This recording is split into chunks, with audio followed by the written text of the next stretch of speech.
Salam Pantunggilan, Bapak, Ibu, dan Saudara-saudari, selamat berjumpa kembali dalam program Gerakan Gemar Membaca Alkitab. Saat ini, kitab yang akan kita baca adalah Injil Lukas pasal 8. Sebelum membacanya, mari terlebih dahulu kita berdoa. Mari kita berdoa. Ya Tuhan, kiranya Engkau berkati kami dan urapi kami mau membaca Alkitab ya Tuhan. Terima kasih ya Tuhan, terima kasih. Haleluya, amin. Injil Lukas pasal 8. Tidak lama sesudah itu, Yesus berjalan berkeliling kota ke kota dan dari desa Allah, ke-12 muridnya bersama-sama dengan dia, dan juga beberapa orang perempuan yang telah disembuhkan dari roh-roh jahat atau berbagai penyakit, yaitu Maria yang disebut Magdalena yang telah dibebaskan dari 7 roh jahat, Yohana istri Kusa bendahara Herodes, Susana, dan banyak perempuan lain. Perempuan-perempuan ini melayani rombongan itu dengan kekayaan mereka. Ketika orang banyak berbondong-bondong datang, yaitu orang-orang yang dari kota ke kota, menggabungkan diri pada Yesus, berkatalah ia dalam suatu perumpamaan. Benihnya. Pada waktu itu, menabur sebagian benih itu jatuh di pinggiran jalan, lalu diinjak orang dan burung-burung di udara memakannya sampai habis. Sebagian jatuh di tanah yang berbatu-batu, dan setelah tumbuh ia menjadi kering karena tidak mendapat air. Sebagian lagi jatuh di tengah semak duri, dan semak itu tumbuh bersama dan menghimpitnya sampai mati. Dan sebagian jatuh di tanah yang baik, dan setelah tumbuh berbuah 100 kali lipat. Setelah berkata demikian Yesus berseru, "Siapa mempunyai telinga untuk mendengar, hendaklah ia mendengar." Murid-muridnya bertanya kepadanya, "Apa maksud perumpamaan itu?" Lalu ia menjawab, "Kepadamu diberi karunia untuk mengetahui rahasia kerajaan Allah, tetapi kepada orang-orang lain hal itu diberitakan dalam perumpamaannya, supaya sekalipun memandang dan mereka tidak melihat, dan sekalipun mendengar mereka tidak mengerti." Inilah arti perumpamaan itu. Benih itu ialah firman Allah. Yang jatuh di pinggir jalan itu ialah orang yang telah mendengarnya. Kemudian datanglah iblis lalu mengambil firman itu dari dalam hati mereka supaya mereka jangan percaya dan diselamatkannya. Yang jatuh di tanah yang berbatu-batu itu ialah orang yang setelah mendengar firman itu menerimanya dengan gembira. Tetapi mereka itu tidak berakar, mereka percaya sebentar saja dan dalam masa percobaan mereka murtad. Yang jatuh dalam semak duri ialah orang yang telah mendengar firman itu, dan dalam pertumbuhan selanjutnya mereka terhimpit oleh kekhawatiran dan kekayaan dan kenikmatan hidup, sehingga mereka tidak menghasilkan buah yang matang. Yang jatuh di tanah yang baik itu ialah orang yang setelah mendengar firman itu menyimpannya dalam hati yang baik dan mengeluarkan buah dalam ketekunan. Tidak ada orang yang menyalahkan pelita lalu menutupinya dengan tempayan atau menempatkannya di bawah tempat tidur, tetapi ia menempatkannya di atas dian supaya semua orang yang masuk ke dalam rumah dapat melihat cahayanya. Sebab tidak ada sesuatu yang tersembunyi yang tidak akan dinyatakan, dan tidak ada sesuatu yang rahasia yang tidak akan diketahui dan diumumkan. Karena itu, perhatikanlah cara kamu mendengar, karena siapa yang mempunyai kepadanya akan diberi, tetapi siapa yang tidak mempunyai daripadanya akan diambil juga apa yang ia anggap ada padanya. Ibu dan saudara-saudara Yesus datang kepadanya, tetapi mereka tidak dapat mencapai dia karena orang banyak. Orang memberitahukan kepadanya, "Ibumu dan saudara-saudaramu ada di luar dan ingin bertemu dengan engkau." Tetapi ia menjawab mereka, "Ibuku dan saudara-saudaraku ialah mereka yang mendengarkan firman Allah dan melakukannya." Pada suatu hari Yesus naik ke dalam perahu bersama-sama dengan murid-muridnya, dan ia berkata kepada mereka, "Marilah kita bertolak ke seberang danau." Lalu bertolaklah mereka. Dan ketika mereka sedang berlayar, Yesus tertidur. Sekonyong-konyong turunlah taufan ke danau, sehingga perahu itu kemasukan air dan mereka berada dalam bahaya. Maka datanglah murid-muridnya membangunkan dia, katanya, "Guru, guru, kita binasa."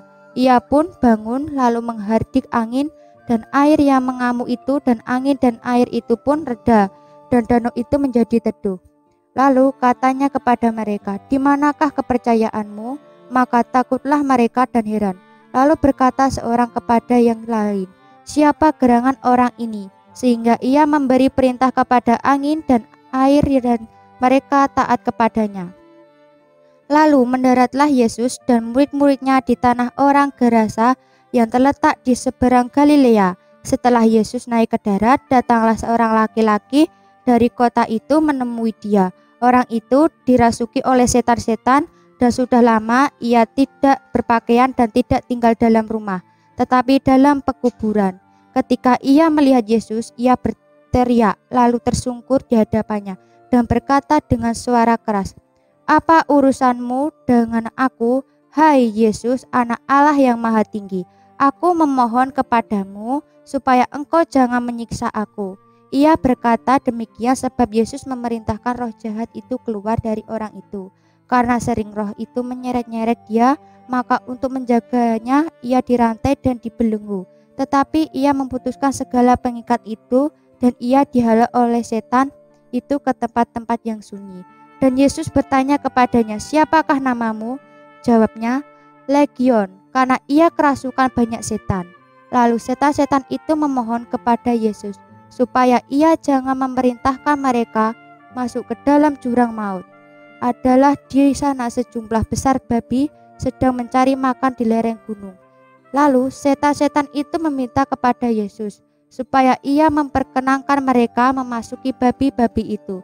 Yesus mengabulkan permintaan mereka. Lalu keluarlah setan-setan itu dari orang itu dan memasuki babi-babi itu.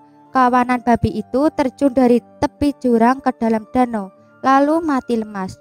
Setelah penjaga-penjaga babi itu melihat apa yang telah terjadi, mereka lari lalu menceritakan hal itu di kota dan di kampung-kampung sekitarnya. Dan keluarlah orang-orang untuk melihat apa yang telah terjadi. Mereka datang kepada Yesus dan mereka menjumpai orang yang telah ditinggalkan. Setan-setan itu duduk di kaki Yesus. Ia telah berpakaian dan sudah waras, maka takutlah mereka. Orang-orang yang telah melihat sendiri hal itu memberitahukan kepada mereka bagaimana orang-orang yang dirasuki setan itu telah diselamatkan. Lalu seluruh penduduk daerah Gerasa meminta kepada Yesus supaya ia menakutkan, maka naiklah ia ke dalam perahu, lalu berlayarlah kembali. Dan orang yang telah ditinggalkan setan-setan itu meminta supaya ia diperkenalkan menyertainya, tetapi Yesus menyuruh dia pergi. Katanya, "Pulanglah ke rumahmu dan ceritakanlah segala sesuatu yang telah diperbuat Allah atasmu." Orang itu pun pergi mengelilingi seluruh kota dan memberitahukan segala apa yang telah diperbuat Yesus atas dirinya. Ketika Yesus kembali, orang banyak menyambut dia, sebab mereka semua menanti-nantikan dia. Maka datanglah seorang yang bernama Yairus. Ia adalah kepala rumah ibadat. Sambil tersungkur di depan kaki Yesus, ia memohon kepadanya supaya Yesus datang ke rumahnya, karena anaknya perempuan yang satu-satunya yang berumur kira-kira 12 tahun hampir mati. Dalam perjalanan ke situ, Yesus didesak-desak orang banyak.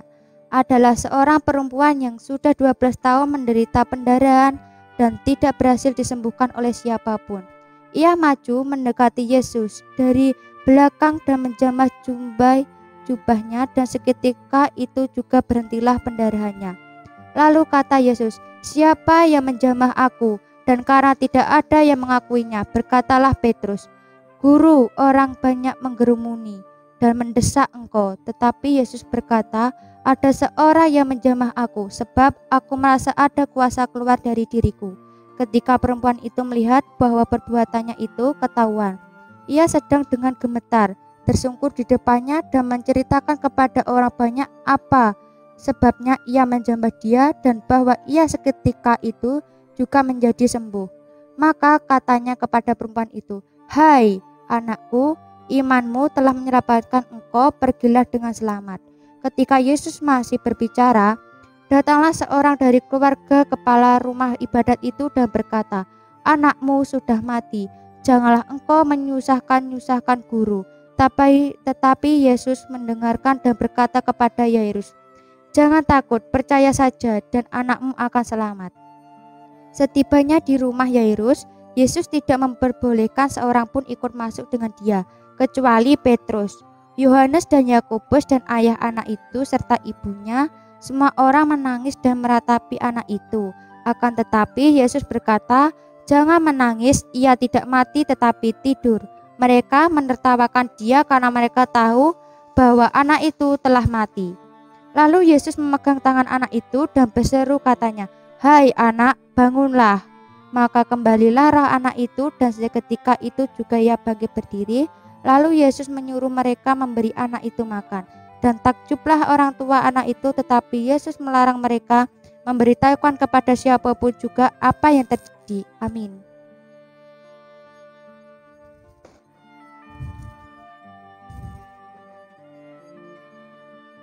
Demikian pembacaan Alkitab pada saat ini. Tuhan Yesus memberkati. Amin.